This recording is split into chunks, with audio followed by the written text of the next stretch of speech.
오늘 여러분들과 함께 마태복음 7장 15절에서 20절 말씀을 좀 함께 살펴보고자 하는데요. 오늘 말씀이 사실은 어떻게 보면은 이제 열매와 종말론적인 얘기로 이렇게 딱 결부지어서 이야기될 수 있는데, 오늘은 조금 다르게 좀 한번 살펴보려고 합니다. 오늘 말씀을 통해서 여러분들의 삶과 그리고 저의 삶 가운데 하나님의 위로와 힘이 무엇보다 있기를 간절히 기도합니다. 19세기 말에 그리고 20세기 초에 대부분의 이제 서구권의 많은 학자들은 이런 생각을 했습니다. 더 이상 종교는 존재하지 못할 것이다. 더 이상 기독교는 우리 사회에 큰 영향력을 미치지 못할 거고 기독교를 믿는 사람들이 없을 것이다. 그렇게 생각했던 이유가 여러 가지 있을 수 있겠지만, 과학이 점점 발달하면서 사람들이 그동안 몰랐던 것들을 종교의 영역에 두었는데, 이제 사람들이 하나하나 과정을 알아가고 혹은 완벽하게 알진 못하더라도 본인들만의 어떤 가설들을 세워나가면서 사실은 본인들이 다 알 수 있는 것처럼 생각을 한 거죠. 그런데 이런 상황을 쭉 지켜보던 이제 하버드의 종교학자 하비콕스라는 사람이 종교의 미래라는 책에서 이런 이야기를 했습니다. 19세기의 말이나 20세기 초에 그렇게 학자들이 단언했던 종교는 사라지고 기독교는 사라질 거다라는 그 얘기와 다르게, 사실은 기독교는 부흥하고 있었고 그동안 찾아볼 수 없을 정도로, 역사 속에서 찾아볼 수 없을 정도로 중세시대를 뛰어넘는 가장 많은 지역에서 가장 많은 사람들에게 복음의 역사가 일어나고 있다는 것입니다. 지금도 물론 그렇게 일어나고 있고요. 한국도 사실은 그런 상황 가운데 있다라고 저는 말할 수 있을 것입니다. 그런데 왜 기독교는 문명이 발달하는 오늘날의 시대에 왜 사멸되거나 축소되지 않고 오히려 부흥의 시대를 맞이하고 있을까요? 실제로 과학과 기술은 우리의 삶을 주도하고 많은 부분을 바꾸고 있습니다. 당장 여러분들 손에 쥐어있는 스마트폰만 보더라도 우리가 쉽게 알 수 있을 것입니다. 조금 나이가 있으신 분들은 사실은 이전부터 휴대폰을 사용하기 전부터, 삐삐 시절부터, 그 다음에 오늘날의 스마트폰 시절을 쭉 생각해 본다고 하면 우리가 엄청나게 많은 것들이 변했다는 것들을 알 수 있습니다. 저는 과거에 어렸을 때 수첩을 항상 갖고 다녔어요. 수첩을 갖고 다니면 친구 전화번호도 적고 엄마 아빠 전화번호도 적고, 그 다음에 뒤에 버스 노선도 적었죠. 왜냐하면 버스 노선을 다 외우지 못하니까 집에 갈 때 혹은 어디로 갈 때 정확하게 알아야 되니까 버스 노선, 지하철 노선도 이런 거를 보면서 다닐 때가 참 많이 있었는데, 그때 생각해 보면 사실 전화번호를 참 잘 외운 것 같습니다. 지금 솔직히 제가 외우는 전화번호는 제 전화번호와 저희 와이프 번호밖에 없습니다. 와이프 번호도 살려고 외우는 거지 특별하게 외우는 이유는 없습니다. 그 외에 저희 아버님 번호도 정말 모릅니다. 특별히 아버님은 전화를 너무 자주 바꾸셔서 잘 모르는데, 이처럼 우리가 상상할 수도 없는 일들이 우리 주변 가운데 일어나고 있다는 거죠. 실제로 기술이 우리의 삶을 많이 바꿨고 많이 정말로 진보한 삶을 마주하게 하고 있다라고 느낄 수도 있을 것입니다. 그러나 우리가 이렇게 반문해 볼 수 있을 것입니다. 그런 기술의 발달이 우리의 삶을 더 윤택하게 만들었을까요? 그 말에는 우리가 어느 관점으로 보냐에 따라 조금 다를 수 있지만, 대부분의 사람들은 꼭 윤택하고 우리의 삶이 더 가치 있고 의미 있게 바뀌었다라고 말하지는 못할 것입니다. 저도 물론 마찬가지고요. 그렇다면 이성, 과학, 문명으로 이렇게 이야기하는 세상에서 가장 위에 있는 것들이 사실은 우리의 삶을 충분히 채우지 못하고 우리의 삶 가운데 많은 것들을 축적시키지 못하며, 또한 그런 세상을 살아가는 우리에겐 일정한 결핍과 어려움들이 있다라고 우리는 말할 수 있을 것입니다.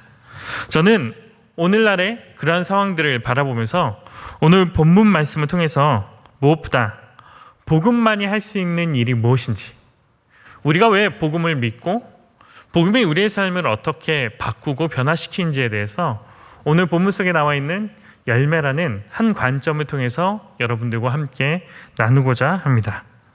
오늘 본문은 앞서 나온 내용인 좁은 문과, 그러니까 바로 앞에 나와 있는 내용이 우리가 잘 알고 있는 좁은 문 본문입니다. 그 뒤에 있는 본문은 우리가 잘 알고 있는 반석 위에 집을 지을 거냐, 모래 위에 집을 지을 거냐, 이런 내용들이 사실은 같이 한 단락 안에 이어져 있습니다. 그렇기 때문에 오늘 본문을 읽을 때 앞뒤에 있는 내용들을 우리가 무시하고 오늘 본문만을 보는 것들은 조금 위험하다라고 말할 수 있을 것입니다. 그러나 더 크게 권장할 수 있는 사실들은 사실 산상수훈이라는 5장, 6장, 7장까지 이어지는 전체 맥락과 그 다음에 마태복음 전체에서의 이야기 속에서 오늘 본문을 살펴보는 것들이 훨씬 더 의미 있을 것입니다. 여러분들이 생각하는 산상수훈에는 어떤 내용들이 들어가 있나요? 심령이 가난한 자는, 애통해한 자는, 이런 이야기들이 사실 담겨져 있는데, 사실 산상수훈은 우리 그리스도인들이 이 땅 가운데 어떻게 살아가야 되는지에 대한 그리스도인의 삶의 모습과 자세, 그리고 원리에 대해서 이야기하고 있습니다. 그런데 산상수훈의 내용들을 쭉 살펴보면 우리가 세상과 참 많이 다르다라는 것들을 알 수 있습니다. 세상은 긍정적이고 좋은 것들, 많이 소유한 것들을 항상 긍정적으로 표현합니다. 그런데 산상수훈은 애통한 자들, 가난한 자들, 심령이 아픈 자들을 더 긍정적으로 표현할 때가 많이 있기 때문입니다. 그렇다라고 하면 그렇게 큰 산상수훈이라는 맥락 과정 가운데서 오늘 본문을 살펴보는 것들이 필요할 텐데, 특별히 7장 속에 나와 있는 오늘 본문은 5장부터 이어지는 하나님의 큰 말씀, 하나님 나라에 대한 말씀의 결론 부분에 도달한 내용입니다. 그렇다라고 하면 우리가 한번 생각해 봅시다. 결론을 이야기할 때 앞에 있는 서론과 본론을 제외하고 결론만 따로 떼어서 이야기하는 것들은 그닥 의미가 없거나 혹은 맥락적 의미를 간과할 수 있겠죠. 그렇기 때문에 제가 일일이 산상수훈에 있는 말씀들을, 그리고 우리가 앞에 살펴본 내용들을 다 다루거나 이야기하진 못하지만 우리가 마음속으로 그 내용들을 기억하면서 오늘 본문 이야기를 함께 해볼 수 있었으면 좋겠습니다. 특별히 이 결론 부분에서는 예수님께서 실질적인 이야기들을 좀 많이 이야기해 주셨는데요. 오늘 우리가 읽은 본문도 사실은 그러한 한 부분 중에 하나일 거라고 생각합니다. 특별히 7장 13절과 27절까지의 내용은 의도적으로 하나님께서 자꾸 두 가지를 비교합니다. 어떻게 비교하고 계시죠? 첫 번째, 좁은 문과 넓은 문. 그렇죠? 우리가 명시적으로 넓은 문, 큰 문 이렇게 말하지 않아도 충분히 알 수 있겠죠. 오늘 본문에서는 무엇을 비교하고 있죠? 좋은 나무와 나쁜 나무를 비교하고 있습니다. 그 뒤에 본문에서는 사실은 좋은 제자와 나쁜 제자라고 말할 수도 있을 건데, 왜냐하면 주요한 자마다 다 하나님 백성이 아니라고 이야기하니까 그렇게 비교할 수 있을 것입니다. 또 그 뒤에는 반석 위에 지은 집과 모래 위에 지은 집, 이 두 가지를 계속적으로 하나님께서 비교하고 있다는 것입니다. 그렇게 비교하는 과정에는 하나님께서 특별하게 다루고자 하는 이야기들이 있다는 거죠. 그렇다라고 하면 오늘 본문에서 다루고 있는 내용, 좋은 나무와 나쁜 나무를 가르는, 이 두 개를 비교하면서 가르는 한 가지의 키워드가 있습니다. 바로 그 키워드는 열매입니다. 그렇죠? 그렇기 때문에 오늘 이 열매를 가지고 오늘 본문에 이 열매가 의미하는 것들이 무엇인지, 그리고 열매 맺는 것들이 무엇인지 우리가 조금 함께 살펴보기 원합니다. 오늘 본문 15절은 다음과 같이 이야기하고 있습니다. 거짓 선지자들을 삼가라. 양의 옷을 입고 너희에게 나오나 속에는 노략질하는 일이라. 본문은 우리에게 거짓 선지자들을 삼가라고 이야기하고 있습니다. 그러면 거짓 선지자들은 누구일까요? 어쩌면 많은 사람들이 시대적인 상황과 맥락을 반영해서 이렇게 이야기할 수 있을 것입니다. 마태복음에서 가장 대표적인 바리새인들이 거짓 선지자라고 이야기할 수도 있을 것입니다. 그 당시에 지도자였던 사두개파도 말할 수 있을 것입니다. 또한 그뿐만이 아니라 열심당원, 혹은 더 넓은 의미에서 살펴본다라고 하면은 바울을 반대했던 사람들을 거짓 선지자라고 이야기할 수도 있을 것입니다. 그런데 오늘 우리가 읽은 15절의 본문에는 우리의 이목을 끄는 단어들이 있습니다. 거짓 선지자들 삼가라고 이야기하면서 거짓 선지자들의 상황에 대해서 사실은 설명해주고 있죠. 양의 옷을 입고 너희에게 나오나 속에는 노략질을 하는 일이라. 양인 줄 알았는데 사실은 양의 탈을 쓴 일이라고 이야기해주고 있다는 것입니다. 본래 선지자는 하나님의 말씀을 가지고 나와 하나님의 복음을 선포하고 백성들을 깨우치며 그들을 바른 길로 인도해야 하는 사명자입니다. 그러나 본문 속에 나와 있는 것처럼 거짓 선지자들은 양인 척 우리의 주변에 하나님의 백성들에게 다가와 다른 목적들을 품고 오히려 다른 것들을 더 매력적으로 보이게 해서 그들이 잘못된 길들을 선택하도록 한다는 것입니다. 오늘 본문으로 살펴본다라고 하면 오늘 본문 위에 있는 7장 13절에서 27절 9절로 살펴본다라고 하면은 오늘 본문에선 나쁜 열매를 맺는 사람들, 그리고 우리 위에 바로 위에 있는 구절에선 좁은 길이 아니라 넓은 길로 가게 하는 사람들, 그리고 그 밑에 있는 본문은 그냥 주여 주여 하나님 앞에 외치고 행동하지 않는 사람들, 그리고 반석이 아니라 모래 위에 사람들의 인생을 쌓아나가도록 만드는 그런 사람들을 이야기한다는 것입니다. 지금까지 살펴본 그 거짓 선지자들의 이야기를 통해서 우리가 살펴보면 1차적으로는 이렇게 생각할 수 있을 것입니다. 그래, 거짓 선지자란 마치 우리와 적대적인 관계에 있는 외부에 있는 사람들이라고 생각할 수도 있을 것입니다. 오늘날의 식대로 표현하면 이단이나 혹은 잘못된 생각이나 그리고 신앙을 가지고 있는 어떤 종교인 지도자들을 말한다라고 생각할 수도 있을 것입니다. 그러나 저는 오히려 이 말씀이 외부적인 대상보다 오히려 일상의 문제라고 생각합니다. 그 이유는 앞에 나온 좁은 본문과 이후의 본문들을 살펴볼 때 이 문제는 거짓 선지자에서 거짓 제자의 모습으로 확대했을 뿐만이 아니라 결론적으로는 하나님을 믿는 백성들의 일반적인 삶의 원칙까지 나아가기 때문입니다. 그래서 결국 오늘 본문에 나와 있는 좋은 나무, 나쁜 나무에 대한 얘기도 거짓 선지자라고 제한되어져서 그 사람들을 대상으로 한 메시지로도 이해할 수도 있겠지만 오늘날을 살아가는 우리의 삶 가운데서도 충분히 이 말씀을 적용해 볼 수 있고 우리의 일상의 문제에도 적용해 볼 수 있다는 것입니다. 어떻게 하면 우리의 일상에 이런 모습이 좀 등장할 수 있을까요? 그 뒤에 있는 말씀하고 좀 비슷할 수도 있지만 사실은 가장 큰 문제는 우리의 삶이 신앙과 분리되어질 때가 참 많이 있다는 것입니다. 여러분들은 그렇지 않나요? 저는 저희 동네에서 제가 목사라는 것들을 사람들이 아는 것들을 제일 싫어합니다. 왜냐하면 제가 목사라는 것들을 아는 순간 많은 사람들이 저에 대한 시선과 저에 대한 제약들이 많이 오기 때문입니다.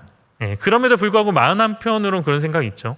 그래도 내가 목사로서 선한 모습을 보여주고 사람들이 나의 모습을 바라보며 3.1교회로 올 수 있도록 만들어야 할 텐데 라는 마음이 마음속에 있지만 자신이 없는 거죠. 왜냐하면 저도 솔직히 고백하기론 목사로서 살아가지만 저의 삶에 제가 말하는 이 강대상 위에서 말하는 저의 설교의 내용과 하나님의 말씀과 저의 삶이 상이할 때가 많이 있다는 것입니다.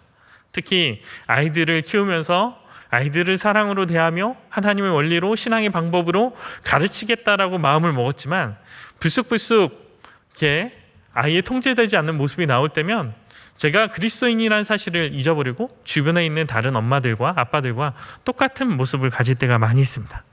그렇기 때문에 오늘 본문을 거짓 선지자라는 우리가 뭔가 정확하고 명확하게 말할 수 없는 오늘의 우리의 삶 가운데 명확하게 말할 수 없는 어떤 가상의 존재로서 두고서 설교를 하기보다 오히려 우리의 일상의 모습을 놓고 우리가 생각해보면 훨씬 더 좋을 수 있다라고 생각합니다. 그래서 우리의 일상의 문제, 우리의 열매 문제를 가지고 좀 함께 이야기해 보도록 하겠습니다. 오늘 본문에서 나와 있는 것처럼 좋은 나무와 나쁜 나무를 가르는 것의 가장 큰 기준은 열매라고 이야기했습니다. 그렇다고 하면 우리의 삶의 열매는 무엇으로 표현되어지고 나타날 수 있을까요? 먼저 그것을 이야기하기 전에 본문에서 말하는 열매는 무엇일까요? 오늘 본문 속에서 사용된 열매라는 단어는 헬라어로 카르폰이라는 단어입니다. 말 그대로 열매, 과실이라는 뜻이 담겨져 있습니다. 하지만 그 의미와 더불어서 큰 맥락적인 어근적인 표현으로 보면 어떠한 일의 결과를 이야기합니다. 그래서 우리는 이 열매라는 단어를 단순한 그리고 맹목적인 결과로 생각할 수도 있을 것입니다.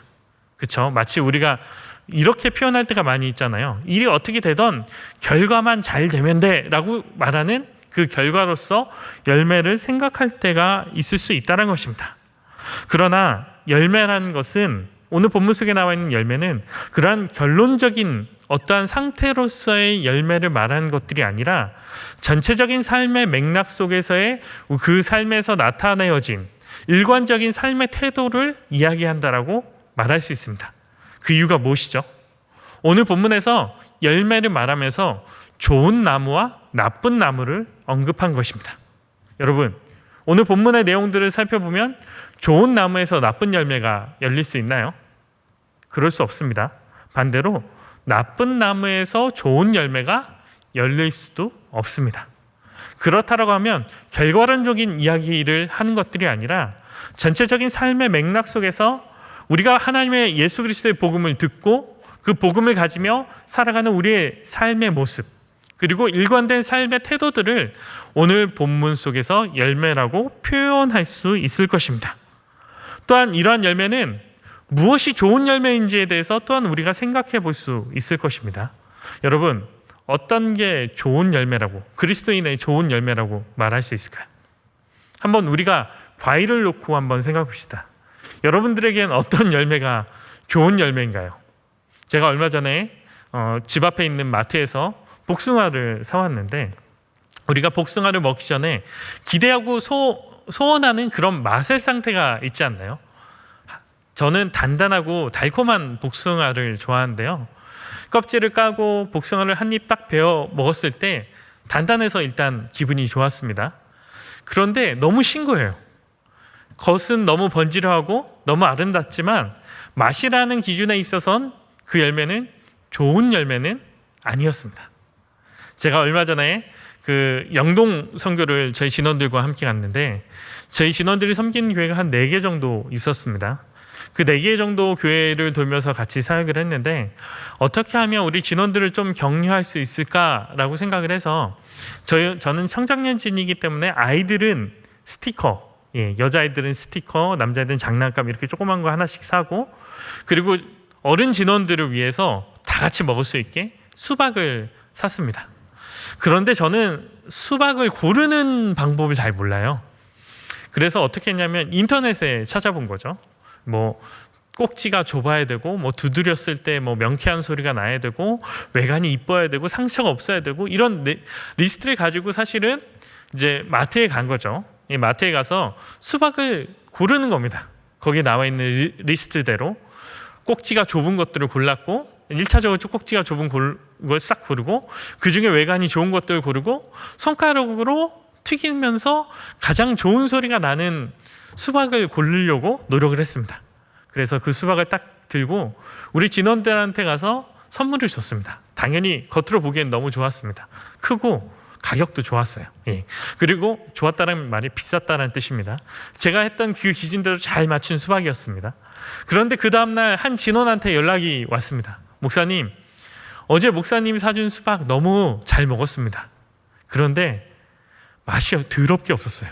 저한테 문자로 더럽게 없었어요. 그렇게 하라고 표현을 했는데 절망이 된 거죠. 제 나름대로 열심히 좋은 수박을 골라왔는데, 그 수박을 가지고 갔을 때 진원들이 그 수박이 맛이 없었다는 사실에 실망했다는 사실 자체만으로도 저한테는 큰 상처가 되었습니다. 그래서 그 다음부터 제가 수박을 고를 때 어떻게 했을까요? 그냥 비싼 거 샀습니다. 제일 비싼 거 사갔습니다. 그리고 꼭 상표를 붙이고 갔습니다. 왜냐하면 다른 건 모르겠고 이건 비싼 거다, 가장 좋은 거다라고 보여주기 위해서 그렇게 간 거죠. 한번 생각해 봅시다. 좋은 열매에 대해서 말하는 것들은 사실 그 기준들이 너무나도 다양합니다. 그렇죠? 저희 아내는 아까 이야기했던 것처럼 천두복숭아를 참 좋아하는데 신복숭아를 참 좋아합니다. 저희 아내 입장에서는 그 복숭아가 참 맛있는 복숭아일 테고, 저희 입장에선 좋지 않은 복숭아라고 정의를 내릴 수 있을 것입니다. 그렇다고 하면 좋은 열매에 대해서 우리가 이야기할 때 누구의 기준이 가장 중요할까요? 저의 기준이 중요할까요? 아니죠. 하나님이 보시기에 가장 좋은 열매, 하나님이 말씀하시는 그 기준들이 좋은 열매를 판정할 수 있는 가장 중요한 기준이 된다는 것입니다.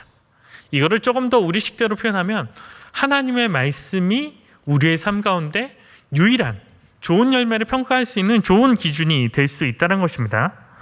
예수님이 열매로 알 수 있다라고 이야기하는 것은 그리스도인이란 어떤 행동 양식, 좀 전에 이야기했던 도덕적인 어떤 모습들 몇 가지로 판정하는 것이 아니라 결과론적으로 예수 그리스도를 믿고 그 예수 그리스도를 믿는 그 믿음으로 살아가는 그 삶의 태도, 그리고 그 삶의 태도에서 끊임없이 하나님의 말씀과 뜻대로 살아가는 그 모습, 마치 복음이라는 좋은 씨앗이 심겨져서 좋은 나무가 되고 그 좋은 나무에 좋은 열매가 맺는 그러한 과정을 이야기하는 것입니다.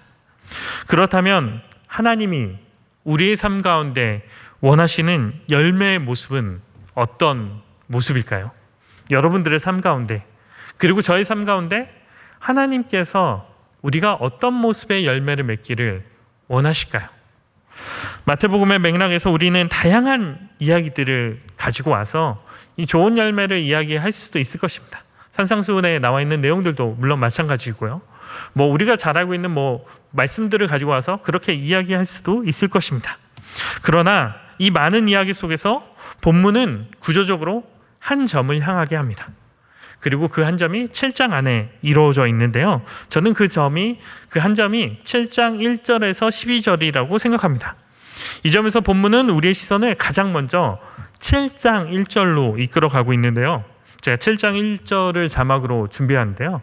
우리 7장 1절을 우리 한번 함께 읽어보도록 하겠습니다. 시작. 비판을 받지 아니하려거든 비판하지 말라. 1절에서 이렇게 이야기하고 있습니다. 비판을 하지 말라라고 이야기하고 있습니다. 비판을 하지 말라는 것은 어떤 태도로 타인을 비판하지 말라고 이야기하는 것처럼 들립니다. 그렇죠? 마치 공동체 안에서 서로를 향해서 비판을 하지 마, 누군가를 지적질하지 말고 그냥 그 사람에 있는 것들을 그냥 다 수용해, 판단하지 말고 그렇게 이야기하는 것처럼 들립니다. 그런데 예수님께서 말씀하신 비판하지 말라는 이 말씀에 가장 큰 선행되어지는 전제들이 있습니다. 그 전제가 무엇이냐면 옳은 판단을 먼저 하라는 것입니다.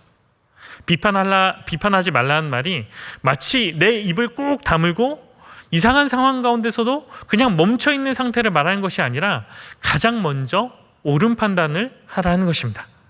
그런데 이 옳은 판단이란 무엇일까요? 마치 어떠한 상황이나 환경을 향한 합리적이고 이성적인 판단을 선행하는 것을 이야기하는 걸까요? 아닐 것입니다. 하나님께서, 예수님께서 말씀하신 이 비판하지 말라의 전제로 깔린 옳은 판단이라는 것은 나에 대한 옳은 판단입니다. 내가 어떤 존재이고 어떤 사람인지에 대한 옳은 판단이 선행되어야 한다는 것입니다. 자, 그 말을 반증하는 것이 사실 6절입니다. 6절에 보면은 돼지나 개에게 진주목걸을 주지 말라 이렇게 이야기하는데, 사실 이 말씀을 한 이유가 무엇이냐면 이 판단이라는 개념 안에 사실 옳은 판단이 선행되어야 된다는 것들을 이야기해주고 있다는 것입니다. 그렇다면 옳은 판단을 선행하는, 비판을 하지 말라는 것은, 비판하지 말라라는 그 말씀은 무엇일까요? 이 말씀을 잘 설명하는 것이 저는 로마서 14장 9절에서 10절 말씀이라고 생각하는데요. 제가 특별히 세 번역으로 준비해 왔습니다. 앞에 자막이 뜰 텐데요. 우리 9절 10절을 함께 읽도록 하겠습니다. 시작. 그리스도께서 죽으셨다가 살아나신 것은 죽은 사람에게도 산 사람에게도 다 주님이 되시려는 것이었습니다. 그런데 어찌하여 그대는 형제나 자매를 비판합니까? 어찌하여 그대는 형제나 자매를 업신여깁니까? 우리는 모두 다 하나님의 심판대 앞에 서게 될 것입니다. 자, 로마서 14장 9절에서 10절은 어떻게 이야기하고 있나요? 제가 비판하지 말라가 옳은 선택이, 옳은 결정, 옳은 판단이 선행된다라고 이야기하고 있죠. 9절에 무엇이라고 이야기하죠? 그리스도께서 죽으셨다가 살아나신 것은 죽은 사람에게도 산 사람에게도 다 주님이 되시려는 것이었습니다 라고 이야기합니다. 그리고 10절에 이어서 이렇게 이야기합니다. 그런데 어찌하여 그대는 형제나 자매를 비판합니까? 이 말씀이 무엇이죠? 사실 비판을 한다라는 것들은 이런 거죠.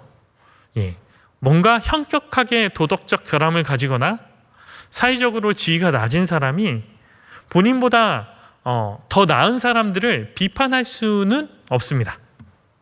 조금 더 쉽게 생각해 보면 마치 어린아이가, 초등학생이 선생님을 향해서 선생님이 이렇게 하면 어떡해요? 라고 비판을 할 수는 없다는 것입니다.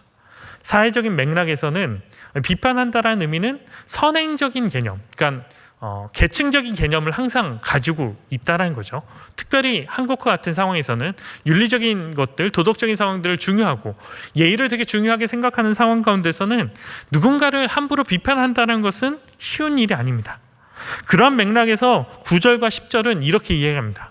너희도 결국엔 저 밖에 있는 비판하는 사람들과 동일한 죄인인데, 결국엔 내가 너희들을 구원하지 않으면 너희들도 그들과 똑같은 존재인데 너희가 왜 비판을 하냐라고 이야기하고 있다는 것입니다. 결국 나에 대한 옳은 판단은 내가 죄인이라는, 내가 하나님의 은혜로 살아가는 존재라는 그 판단 위에서 오늘 비판하지 말라라고 이야기하고 있다는 것입니다. 우리의 삶을 냉철하게 놓고 생각해 본다면 우리 인생은 타인을 판단할 수 있는 입장이 아닙니다. 저도 마찬가지입니다. 여러분들에게 이렇게 살으십시오, 저렇게 살으십시오, 제가 목사고 말씀이 그렇게 써 있으니까 그 권위에 빗대어서 여러분들에게 이야기하는 것뿐이지, 사실 그 말씀은 저에게도 동일하게 똑같이 오는 말씀일 것입니다. 결국 우리가 타인을 비판할 수 있는 권한이나 위치나 능력이나 자격은 우리에게 있지 않다는 것입니다. 이곳에 앉아있는 저와 그리고 우리 모두 다 하나님의 심판대 앞에 서야 되는 죄인이라는 사실은 변함이 없기 때문입니다. 우리가 비판하지 말아야 하는 이유는 우리에게 타인을 비판하고 판단한 근거들이 없다라는 것입니다. 그렇다면 그리스도인들은 이 관점에서 우리의 삶을 바라봐야 됩니다.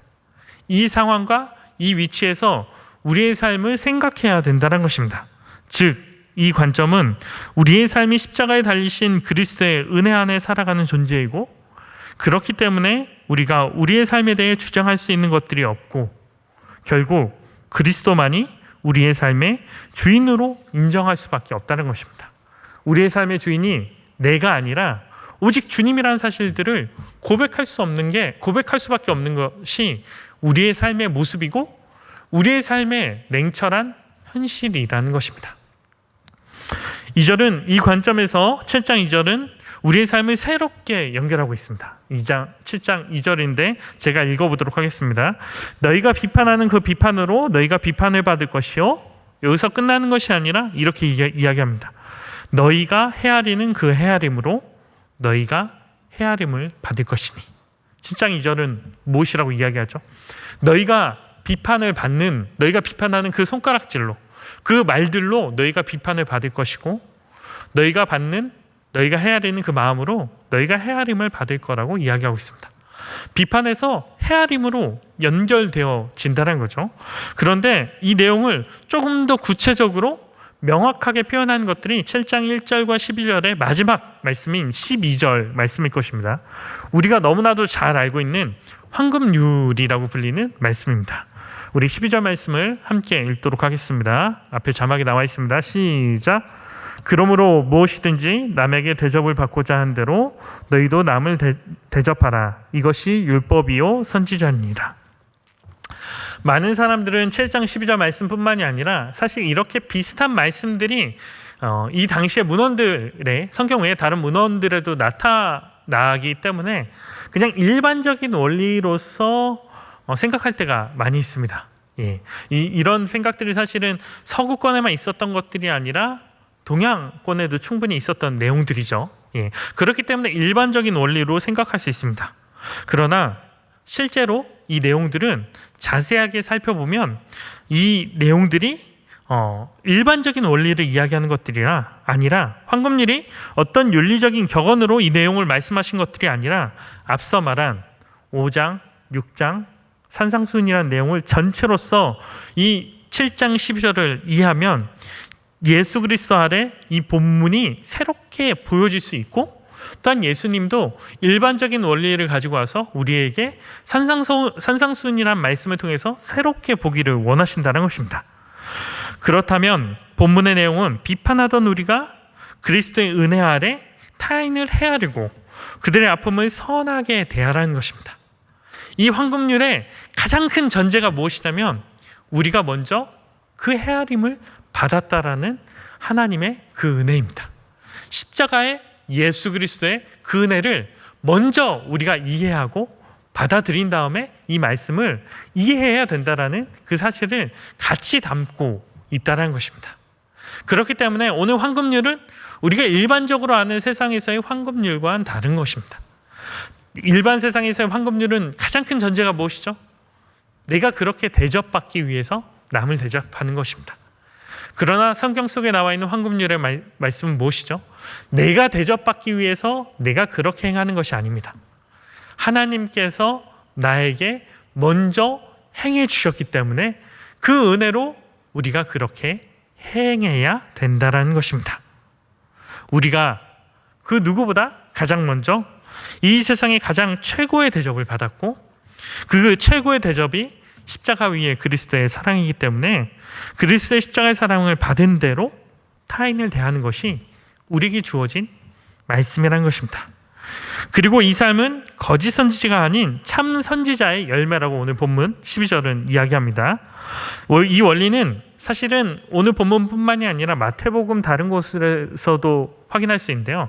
자막으로는 준비하지 않았지만 우리 마태복음 22장 37절에서 40절 말씀이 잘 나타납니다. 굳이 찾지 않으셔도 됩니다. 여러분들이 잘 아는 말씀이에요.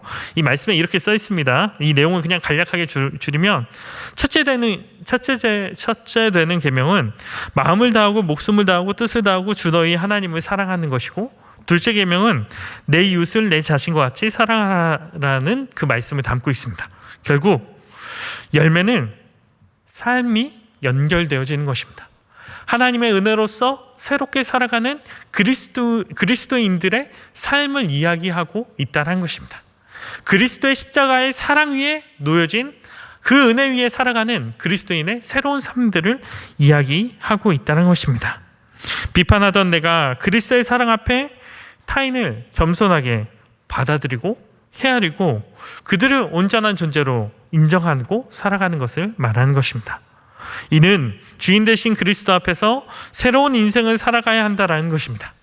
왜냐하면 우리가 받은 은혜가 너무나도 크기 때문입니다. 이것은 전혀 다른 삶의 모습과 인생을 이야기합니다. 왜 전혀 다른 삶의 모습과 인생이라고 표현하냐면 바로 세상에 없기 때문입니다. 세상은 이렇게 이야기하지 않습니다. 타인을 배려하라고 이야기하지만 내가 미천한 존재이기 때문에, 내가 죄인이기 때문에 타인을 존중하라고 이야기하고 있지 않습니다. 세상은 오히려 헤아림보다 남을 나처럼 대접하고 받아들인 것보다 비판이 익숙합니다. 비판을 해서 오늘을 발전시켜야 하기 때문에 비판을 하는 것들을 훨씬 더 중요하게 생각합니다. 그리고 사람들도 타인을 품기보다 타인을 비판하는 것들에 훨씬 더 익숙합니다. 우리가 이 사실을 가장 알 수 있는 것들이 우리의 언어 생활들을 보면 알 수 있습니다.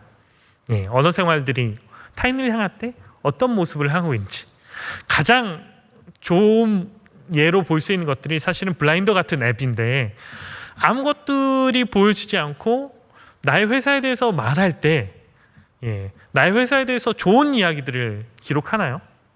제가 블라인더 들어가서 좋은 얘기하는 것들을 한 번도 본 적이 없습니다. 우리 회사 너무 좋습니다. 여러분 우리 회사로 오세요. 이렇게 말하는 사람은 아무도 없죠. 대부분 우리 회사를 비판하는 내용들이 많습니다. 우리 회사의 성과금이 어떠고, 우리 부장이 어떤 존재고, 우리 팀이 어떤 일들을 하는데 이렇게 하면 안 된다, 그런 이야기들이 많이 들어가 있다는 거죠. 결국 우리는 타인을 비판하는 것들에 익숙합니다. 이런 비판하는 것들을 익숙하기 때문에 세상은 자격을 중요하게 생각하죠. 내가 어떤 타이틀을 가지고 있는지, 내가 어떤 서열을 가지고 있는지, 어떤 높이에 있는지, 내가 남들보다 어떤 우월성을 갖고 있는지를 중요하게 생각합니다. 그렇다라고 하면 타인을 비판한다는 것들은 나의 존재를 부각시킬 수 있는 하나의 방편이기도 한다는 것입니다. 왜냐하면 비판을 하기 위해선 내가 그만큼 타인을 비판할 수 있는 지식적인 면도 가지고 있고 지휘적인 면도 가지고 있고 내가 너보다 낫다라는 전제를 그 안에 담고 있기 때문에 그렇게 이야기할 수 있을 것입니다. 내가 얼마나 멋진 사람이고 내가 인정받을 만한 사람인지 강하게 각인시켜야만 세상에서 인정받을 수 있기 때문에 그렇게 하는 것입니다. 여러분들의 삶은 어떤가요? 여러분들도 대부분 회사에서 열심히 하시는데 아마 이렇게 하시는 분들도 있을 거예요. 하나님 나라와 영광을 위해 내가 오늘도 저 부장의 욕을 들으며 열심히 일을 한다. 이렇게 생각하는 사람들도 있겠지만 대부분 그렇게 생각하지 않을 겁니다. 마음속으로 나를 괴롭히는 상사를 바라보며 내 현실과 상황들을 바라보며 내가 어떻게든 내가 생각하는 곳까지 올라가기 위해서 내가 누군가로부터 인정받기 위해서 열심히 노력하는 것들이 우리의 모습일 것입니다. 저도 마찬가지입니다. 저도 와이프한테 엄청나게 잘하려고 노력하는데 우리 와이프는 인정해 주진 않지만 그렇게 열심히 하는 이유는 우리 와이프가 어디 가서 저에 대해서 이야기할 때 우리 남편 좋은 남편입니다 라고 말할 수 있는 그 자신감을 키워주기 위해서 열심히 하는 거지 제가 뭐 순수하게 의도로 막 내가 세상의 남편으로서 인정을 받고 하나님 나라의 영광을 위해서 내가 좋은 남편이 돼야지 생각한 적은 단 한 번도 없습니다. 저희 아내한테 미안하지만 우리 아내를 위해서 꿀리지 않게 하기 위해서 그렇게 한다는 거죠. 그게 우리의 일상적인 삶의 모습이란 것입니다. 그러나 타인을 품는 것, 타인을 헤아리는 것, 타인을 나와 같이 대하는 것은 다른 문제입니다. 타인을 품는 것은 내가 아니라 타인을 존중하는 것입니다. 나를 드러내기 위한 것이 아니라 타인을 세우기 위한 것입니다. 그래서 자격이나 서열이 중요하지 않습니다. 어떤 자격을 갖추는지가 중요한 게 아니라 서열을 갖추는지가 중요한 것들이 아니란 것입니다. 타인을 헤아리기 위해선 가장 먼저 해야 될 것들이 나의 관점과 생각을 버리는 것입니다. 제가 캐나다에서 공부할 때 가장 첫 번째로 배운 내용이 그건데 장애인들이나 혹은 주변에 있는 이웃들을 섬길 때 가장 먼저 해야 될 것들이 내가 저들에게 좋은 것들을 해줘야지라는 그 마음을 버려야 된다라고 이야기합니다. 왜냐하면 그 마음을 가질 때 내가 좋은 것들이 그 사람들도 좋을 거라고 생각하면서 행동을 하게 된다는 거죠. 그렇기 때문에 나를 버리는 것들이 중요하다는 것입니다. 오늘 본문에 나와 있는 내용들도 마찬가지입니다. 나를 버리는 것, 죄악된 나의 모습을 버리고 주인된 예수 그리스도를 나의 주인으로 삼고 가장 좋은 열매를 맺기 위해서 나의 기준의 좋은 열매가 아니라 때로는 타인의 기준의 좋은 열매가 아니라 예수 그리스도 안에서의 가장 좋은 열매를 맺기 위해 예수님이 원하시고 바라시는 마음을 가지고 타인들을 대하고 그들을 돌보고 하나님의 복음으로 섬기는 것들이 오늘 본문에서 말하는 좋은 열매라는 것입니다. 좋은 그리스도인의 삶의 모습이란 것입니다. 그런데 이러한 그리스도인의 삶의 모습은 세상이 할 수 없습니다. 세상은 우리에게 자꾸 많은 것들을 가져야 된다고 이야기합니다.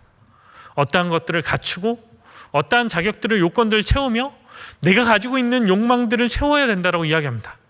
세상 사람들이 가장 쉽게 사람들을 구분짓고 사람들을 구별짓는 방법들은 무엇입니까? 재산입니다. 어떤 것들을 가지고 어떤 좋은 차를 타는지 좋은 집에 사는지를 그 기준들을 가지고 사람들을 분리하고 구별짓습니다. 그렇다라고 하면 그 세상 속에서 살아가는 사람들은 어떤 것들이 좋은 열매입니까? 많은 것들을 갖는 것, 많은 것들을 채우는 것, 나의 욕망을 점점 더 키워서 나의 욕망을 성취하는 것들이 좋은 열매일 것입니다. 그러나 그러한 방법으론 우리가 이 세상에서 하나님의 말씀과 하나님의 뜻을 이룰 수 없습니다. 오늘 본문에서 복음이 말하는 것들은 무엇입니까? 그러한 욕망들을 벗어 던지라는 것입니다. 예수 그리스도의 복음이 우리에게 외치는 것들은 무엇입니까? 예수님을 믿어서 내가 더 높은 자리에 오르고 더 많은 것들을 갖고 더 열심히 해서 내가 세상에 인정받는 사람이 되라고 하나님께서 우리에게 복음을 주신 것들이 아니라 내가 예수 그리스도를 믿고 내가 가진 권한들을 내려놓고 내가 가진 욕망과 욕심들을 내려놓고 타인보다 나보다 타인들을 더 소중하게 생각하며 하나님 나라 위해서 나의 모든 것들을 던져버리는 삶의 모습들을 우리에게 이야기해주고 있다는 것입니다. 사랑하는 성도 여러분, 하나님의 나라는, 하나님이 말씀해 주시는 그 복음의 능력은 우리가 생각하는 세상의 원리로 이루어지지 않습니다. 담임 목사님이 늘상 이야기하는 것처럼 세상의 규모를 키우고 교회가 세련됨을 키우고 물질을 많이 키우고 많은 정치인들이 예수 그리스도를 믿는다라고 해서 하나님의 나라가 세워지는 것들은 아닙니다.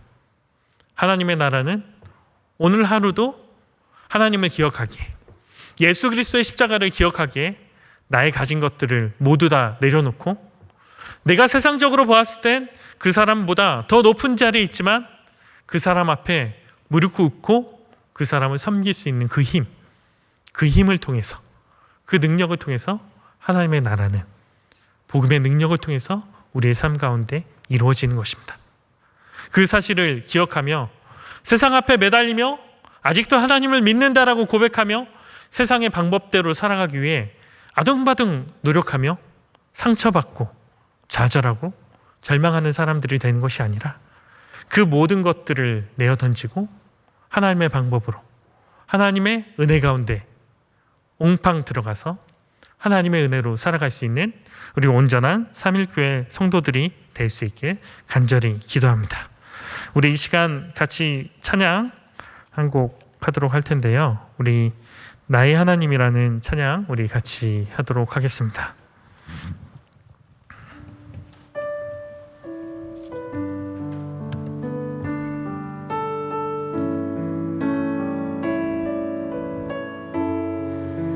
우리 가사를 조금 생각하면서 같이 부르시면 좋을 것 같습니다.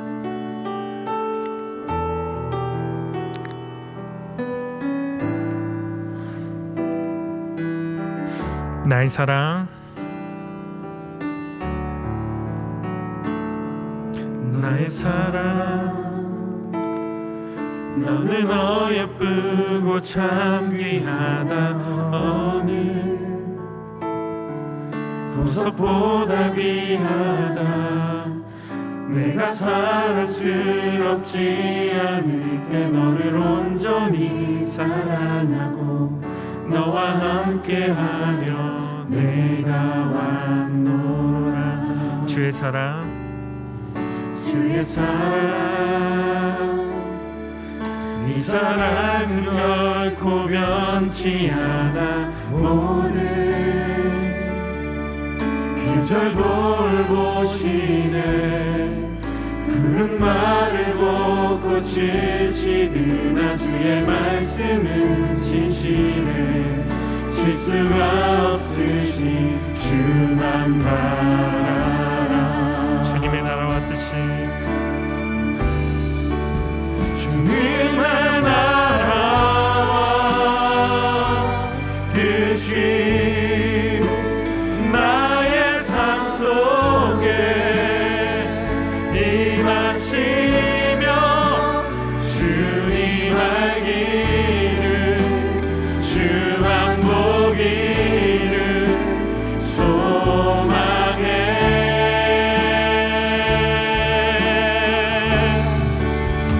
거룩히 살아가 힘과 두려움없는 믿음 주신 나의 하나님, 완전한 사랑 찬양해. 찬양하리 만군의 주, 찬양하리 만군의 주. 영원히 함께하시네.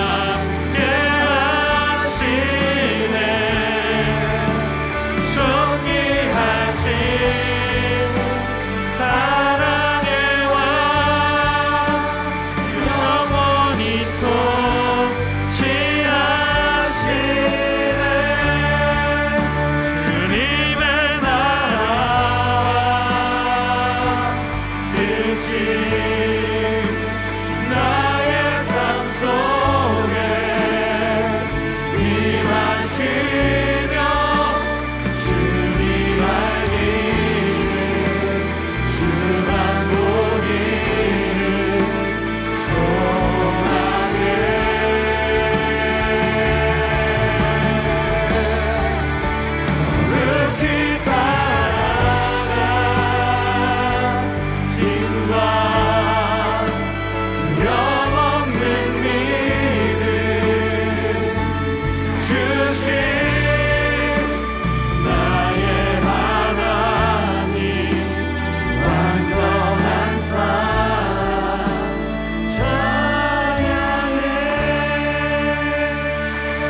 시간 함께 기도합시다. 하나님, 내가 이 세상을 살아갈 때 예수 그리스도의 십자가의 은혜가 없으면 살아갈 수 없음을 고백하곤 합니다. 하나님, 내가 매일매일 살아갈 수 있는 힘과 능력도 나로부터 시작되는 것들이 아니라 나의 자격과 나의 권한과 나의 능력으로 시작되는 것이 아니라 오직 하나님의 은혜로부터 시작됨을 기억할 수 있도록 인도하여 주옵소서. 하나님, 그 은혜로 나의 삶을 살아갈 때 타인을 비판하거나 타인을 깎아내리는 자가 되는 것이 아니라 예수 그리스도께서, 하나님께서 세상에서 무가치한 존재인 나를 받아들이고 십자가에 달리셨던 것처럼 나도 나의 주변에 있는 이웃들을 온전히 받아들이고 그들을 섬길 수 있는 온전한 열매 맺는 그리스도인이 될 수 있게 해달라고, 나의 일상 가운데 그런 삶들을 살아갈 수 있는 힘과 능력을 허락해 달라고 우리 이 시간 잠깐 같이 기도하도록 하겠습니다. 기도하시겠습니다.